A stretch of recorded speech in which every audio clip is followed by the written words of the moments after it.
Hi everyone, this is Joe Guzzo, and you're watching Folk Project Television. But this is a very special edition of the show.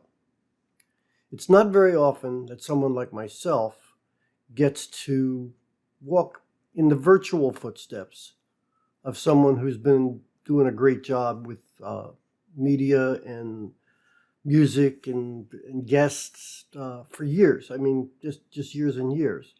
But that's the case with today's show. I'm following in the footsteps of Ralph Litwin. Now, for 31 years, Ralph has been doing the Horses Sing None of It show. Of course, he's had lots of help, lots of friends, and they've all been contributing to that show. But Ralph has been the driving force behind it for most of that time. He was one of the Folk Project's earliest members, and he created, hosted, and I believe someone, if you read the newspaper article, the newsletter article that just came out, you'll see he even subsidized for a bit of it, the Horses Sing None of It show. Now that project has been featuring, oh gosh, so many different talented people over the years, 1,000 at least, between folk musicians, storytellers, dancers, puppeteers even. So we've seen a lot of different talent out there. And one of the things that's happened is with the pandemic, it shut down the ability of them to make the show work. So what I've been doing, as you know, I've been pulling old videos out of the archives and presenting them to you on my show. And we've seen some pretty great acts, as well as I've been able to convince a few people that have been on the show with Ralph to come on my show and talk a little bit. So we've got some interesting things out of that. So this show is going to be all about Ralph. But rather than do what most people would consider to be a tribute show, I'm going to do it a little bit different. What I'm doing is I'm going to take Ralph's original footage from a show that was done back in 2018, which it featured just him and hosted by Sandie. And Sandie did a stellar job of this particular show. And I'm going to actually show the entire thing from beginning to end, just as it was, and hopefully you'll find it very entertaining. Now, Ralph is going to be retiring, and he's already announced it. He's going to be moving into Massachusetts to spend time to be close to his children and grandchildren.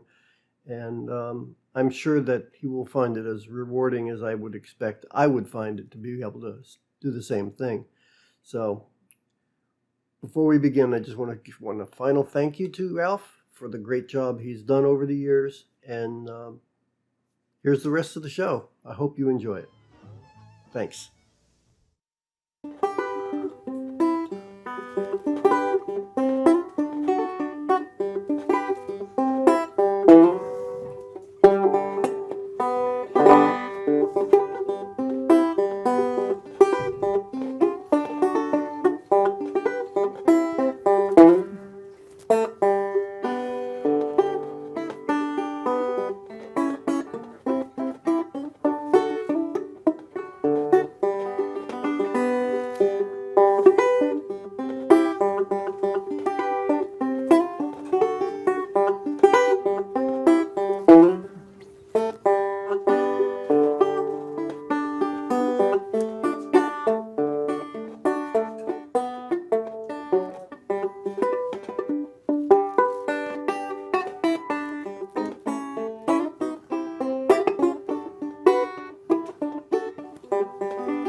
Thank you.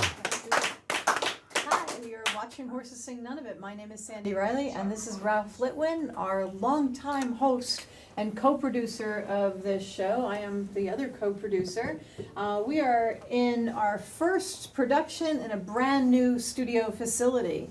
I would like to thank the Folk Project for helping supply us with some spectacular equipment so that we could continue our show. And Mendham TV, which has provided the studio space for us. It was a little bit of a long transition, but we're very happy in our new home. And Ralph, tell us a little bit about that song you just played. That was a song composed by Joseph Morley, at the turn of the century, late 1800s, by the unfortunate name of N-Word Town. I guess that is an unfortunate word. That's a great tune, but unfortunate title. Yeah, unfortunate title. And it was a somewhat messed up version of it that I bungled sufficiently. It was the best version of it I ever heard. So, maybe the only version I ever heard, but quite nice. We're here, a little bit of growing pains, not so painful, but this show has been in production for how long? For almost 35 years? Since 1989. 1989. Was the first. It's amazing. Now, I remember when I came in, I remember seeing you play and perform at the Minstrel, and I was just awed with your musicality and with, you made me laugh, you made me smile. The songs that you were doing were just fun. And I remember I dropped one of my cards in your, and a donation, I'm sure, in your donation bucket. And, to say I really liked what you had. And you gave me a call, invited me to the studio, and the kind of like history. I started on, I think, camera, and I've done every single job in the studio, and progressed to directing and teaching basically all of our staff here. And it's been a really long, fun haul. And that was, I believe that was in 2002. And I've been part of the show ever since. So that means I've been here 16 years. Wow. So. And I'm very thankful for your participation. I thank think you it would so have much. gone under without your help. Thank you. Thanks so much. I appreciate you inviting me, and I think somebody else might have picked up the helm, but it's a lot of work to do, and you do so much. But anyway, we've got a great staff. Yes, we do. We really do. And I'd say everybody's names, but there's so many people that aren't even here. So read all the names in the credits of everybody that's here today, and hopefully check us out. And we're looking for a long continuing process. So, want to share something else with us, or you want to tell us something else about the history of the show? Oh, I don't think I want to get into that. Okay. So basically, if you haven't seen us on YouTube, we have a YouTube channel where we have, how many shows uploaded now? I don't know, maybe 400 or 500. 400 or 500. So it'll keep you busy for a little while. So, yeah. Ready to play another tune for us? Sure. Okay, let's do it. This is a cowboy song that I heard recorded on two different versions on cowboy song albums, and I combined the two because they were slightly different. It's an anonymous tune called The Galdern Wheel, and it's about a cowboy's unfortunate first meeting with one of those old-fashioned bicycles with a big wheel in the front. Penny farthing. Penny farthing? Penny farthing, that's what they call them. No kidding. No Didn't kidding. know that. Well, I'm a cycling coach. I need to know that. So Cool. there were, imagine, or bone shakers they used to call them too. Imagine doing a 100-mile race on one of those, or riding them across the country. There are people today that still do that. I won't question their sanity, but you know, I wouldn't do it across the country from one side to the other on a penny farthing. How appropriate that I chose this song about a bicycle That's to do with awesome. you. I didn't know it was about the bicycle. I knew that, I mean, you were talking about the wheel, but I didn't quite, okay, good. I'm glad I explained that. I'm glad you did. Now I have a vested interest in the song. Yeah, so this is about how the cowboy's unfortunate first meeting with a bicycle. Okay, all right. You gonna help me with it?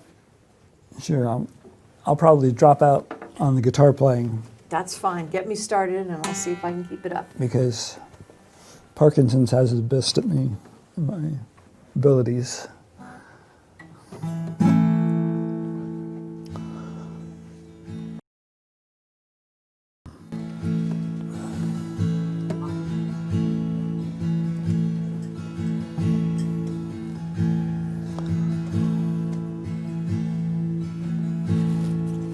Okay. I can't look Start at the me out. words for that. Okay.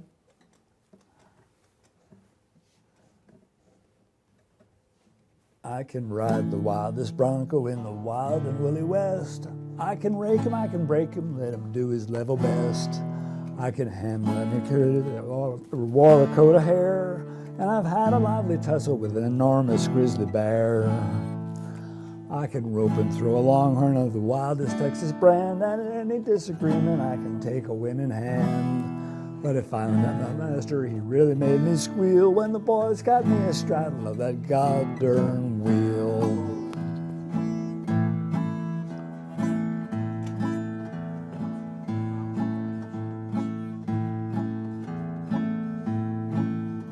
Was a tenderfoot who brought it, he came wheeling all the way from this land of freedom out to San Francisco Bay.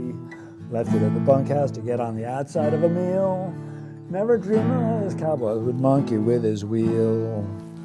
Old Arizona's in me going, and he said to Jack McGill that I was a cowboy playing way too much upon my riding skill.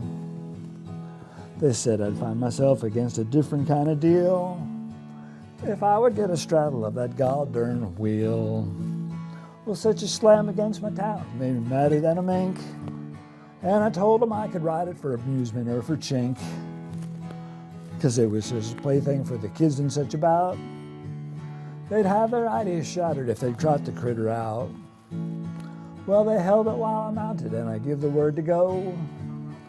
The shove they gave to start me weren't unreasonably slow, and I never spilt a cuss word, and I never give a squeal, 'cause I was building my reputation on that goddamn wheel. Now the grade was mighty sloping from the ranch down to the creek, and I went to gallifluting like a crazy lightning streak. A whizzing and a darting first to this way then to that, and the darn contrivance wobbling like the flying of a bat. And the boys begin to holler, "Stay with him, Uncle Bill, stick your spurs into the critter and turn him over up the hill." And as the boys were hollering and down the hill I went, it seemed there'd be a mix-up that I couldn't circumvent, 'cause I pulled up on the handles and I couldn't check it up. I yanked it sudden and hollered, but the darn thing wouldn't stop. And a sneaking notion in my brain began to steal that the devil had a mortgage on that goddamn wheel. Then the ground flew up to hit me and the stars all tangled up. The last thing I remembered when the punchers picked me up, took me down across the bunkhouse, and the cowboys gathered around because they knew that I was dead. And Jesus jousted with his prophets how he'd split the Texas air. He said he hadn't laughed so hard in about 100 years. And if I'd stick the critters and don't tear up this Texas sod, he'd send me back to earth here by the grace of God. Yeah, I have a sort of dim and hazy recollection of the stop, with the stars all spinning round and the earth all tangled up.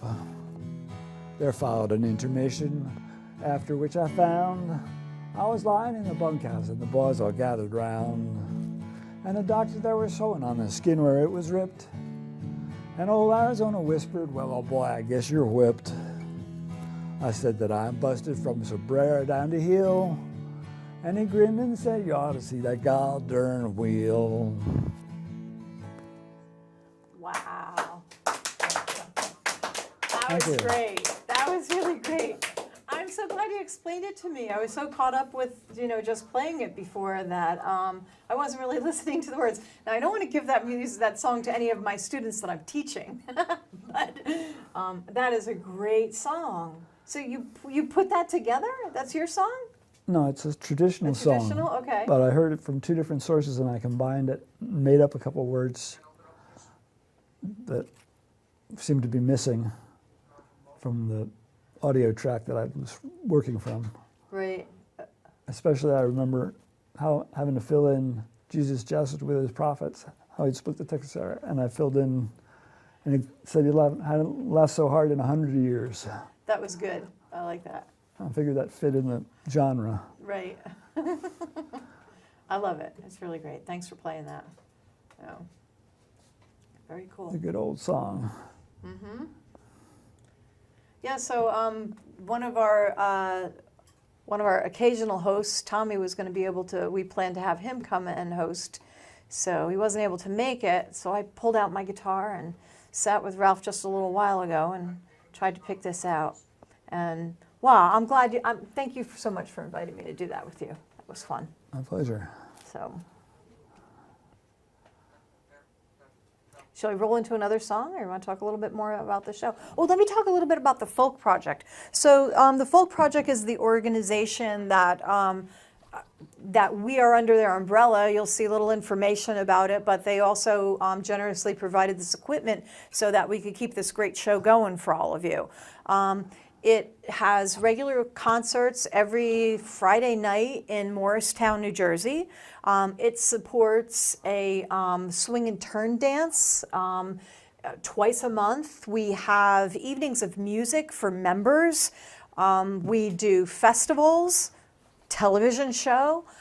There's so many things available, and it's such a rich, rich opportunity for people to perform, people to learn how to play music, very supportive, but it also is a great place to go and listen and enjoy and be part of the arts. Right in Morristown, New Jersey, look us up, folkproject.org. We also link and partnership, and yeah, there you go, and work with numerous other local organizations. And so. Thank you for. Sorry. Anyway. So it was good it's great to be in this new space. We've worked hard to get it painted and cleaned up, but I think this is going to be a great little place for us to work. So, and what else are you going to play for us? I think I'm going to do Grandpa Emil. Grandpa Emil. Very good. This is a song about my grandpa, who I never knew, but I heard lots of stories about him as a kid and growing up, and he was quite a character.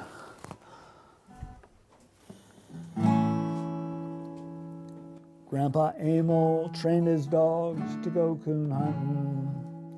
He had a little room just for canary birds. He taught them songs to sing with a special whistle. He had a hand-me-down parrot, but all would say was, "Shut the door, Goldberg." One summer day he took the family driving. The car overheated, it didn't get him down. He just pulled down his zipper and peed in the radiator. It was just enough to get him back to town. Grandpa was full of piss and vinegar.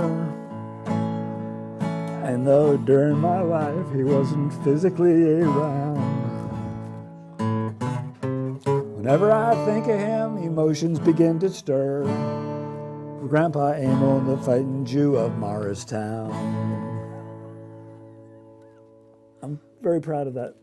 Rhyming vinegar with begin to stir. That's quite awesome. Yeah. He was proud of his dad, who wrote commentaries on the Torah. He was the brightest scholar in that Russian town. He was published in 4 volumes, and as tradition dictated, he married the daughter of the richest man around.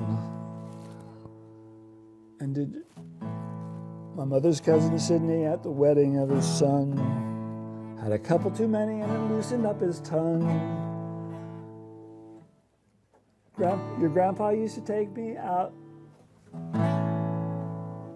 coon hunting late at night, though my mom didn't like it, and we stayed out till way past 1. And did you ever hear the story how he walked into a bar and a big man said, "Buy me a drink, you cheap Jew"? Your grandpa said, "What did you call me?" And the man repeated it. With a single punch onto the floor, that big man flew. Grandpa was full of piss and vinegar, and though during my life he wasn't physically around, whenever I think of him, emotions begin to stir. For Grandpa Emil, the fighting Jew of Morristown. My cabinet shop was in his old horse stall, 3-bay cement block with a wood frame roof. One day, Tally, my backyard neighbor, came over to tell some tales about Grandpa and his friends of feather, fur, and hoof. Right there was the dog pen, there one for raccoons, there for pigeons that tumbled in the air. They'd fold their wings and tumble down and come close to the ground, swoop on out of it as close as they dare. All us kids in the neighborhood, we loved him. He'd pay us to work in the garden over there. And the horses that he had were Blackie and Sierra Sue, and Martinet was a chestnut mare. This next story I've heard from several different people. To be buried face down would be his wish when he would pass. Why is that, they'd ask him, it ain't no mystery. It's so my creditors can all kiss my ass. If he's looking down, I hope he's proud. 'Cause Grandpa took no guff and neither do I. And though I doubt you'll find me engaged in fisticuffs, I feel close to Grandpa Emil, I'll tell you why. Grandpa was full of piss and vinegar, and though during my life he wasn't physically around, whenever I think of him, emotions begin to stir for Grandpa Emil, the fighting Jew of Morristown. Thank you. That's very rich, Ralph. That's really the folk tradition. He's taken a song, stories of his grandfather. I mean, it was really cool because I loved your line that was feathers, fur, and hooves. And I've been to your studio. I've been to your, now I know it's your grandfather's former stable. And that really puts a note on that historical account. Really cool, I love it. Yeah. So, although, you know, I'm glad he cooled down his car, but I would have chosen another method. But, you know, hey, I love the song. It's really good. You know. I used to introduce it with a story about my quasi-uncle, Ezra, who advised me on my draft status when I was number 14 in the lottery. And I wanted to drop out of school.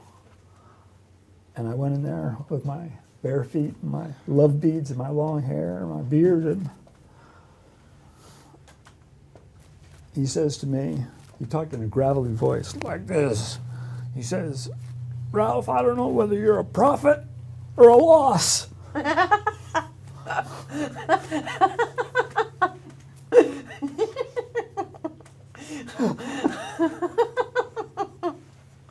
That was nice. Well, I think we've all profited from you, Ralph. Really. Go ahead, go on. I was scared of him until he did that to me, until he told me Really? that joke. Really?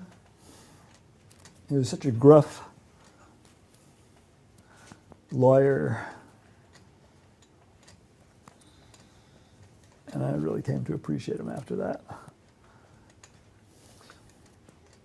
It sounds like you're from a very long line of people with great senses of humor. Truly. So, your music. I really loved your ragtime that I was listening to, and I have to say that you kind of exposed me to stuff that I had never been a part of.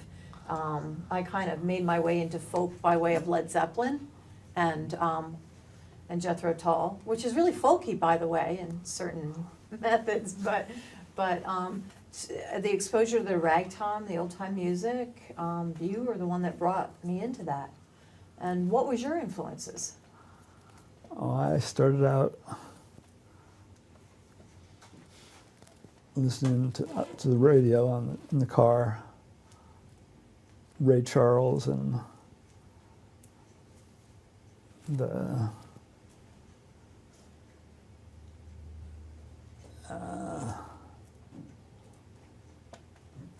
the whole pop scene, Pop Motown. Motown, Yeah. and then I got exposed to Pete Seeger and Sonny Terry and Brownie McGee via the Weavers, and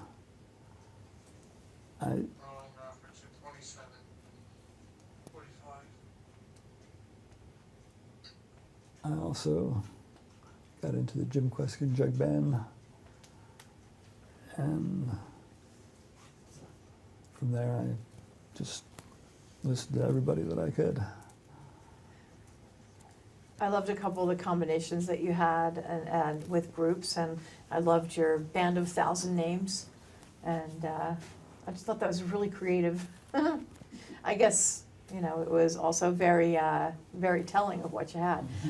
Okay, so they're telling us we only have 3 minutes left. I can't believe it's gone so fast.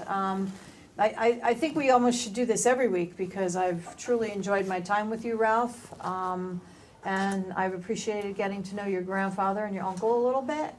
And I hope that if we have new listeners, new viewers, that you look into our show. If you are getting this on YouTube, talk to your local TV station because we can be broadcast in your area, bringing music and ideas to your local viewing stations. So all you have to do is contact us by way of hsnoi at folkproject.org.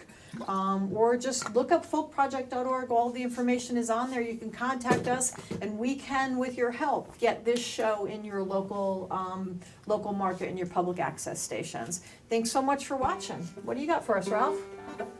Old Groundhog. Oh, groundhog. You start us off and see what I can do.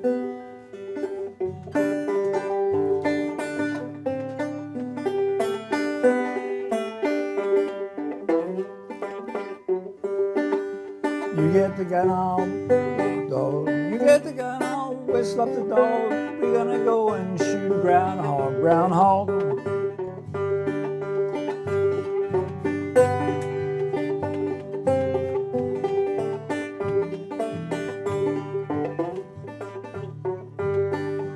Here comes Sally with a 10-foot pole. Here comes Sally with a 10-foot pole. Gonna twist that groundhog out of his hole, groundhog.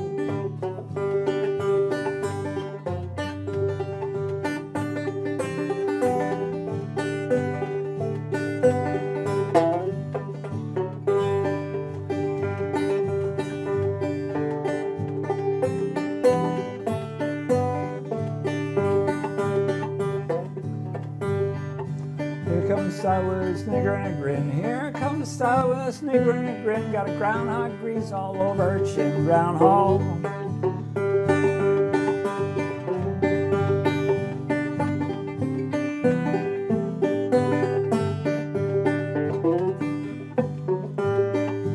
Eat the meat and tan the hide. Eat the meat and tan the hide. Best shoelaces you ever had tied, groundhog.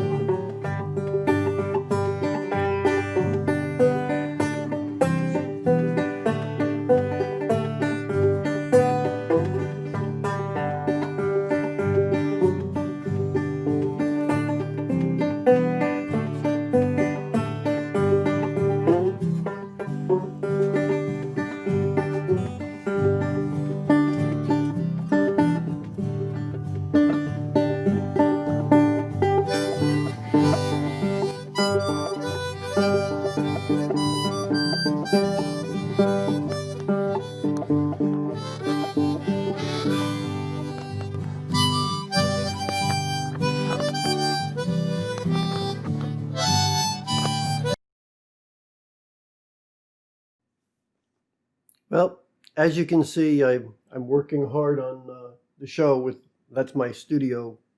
Actually, you're seeing my makeshift studio here. I've got YouTube on this screen, and I've got the studio software running on that screen. And basically with these two computers that I'm running, I'll be able to put together a show every week or every 2 weeks. We're going into a 2-week cycle beginning next year. But the thing that's important to know is that reason we're doing this is because of the stay away effort. And the reason we're doing a stay away is because of the pandemic. So you've heard me say it so many times before, but please use your head. Get out there and do things that you feel are safe.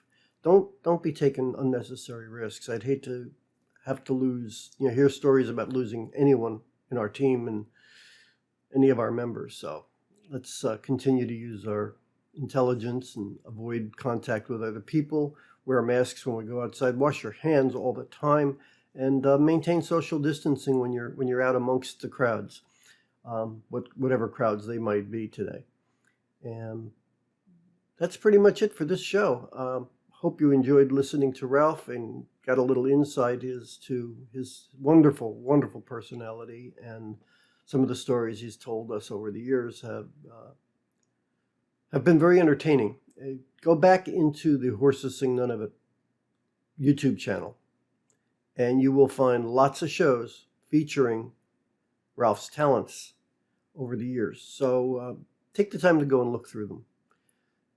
Until the next time, be safe, take care of yourselves, and remember, listen to lots and lots of music. It's always the best thing. And as I always say, may peace be in your heart. Thanks so much. Ralph, enjoy your retirement. I'm a little jealous. Bye.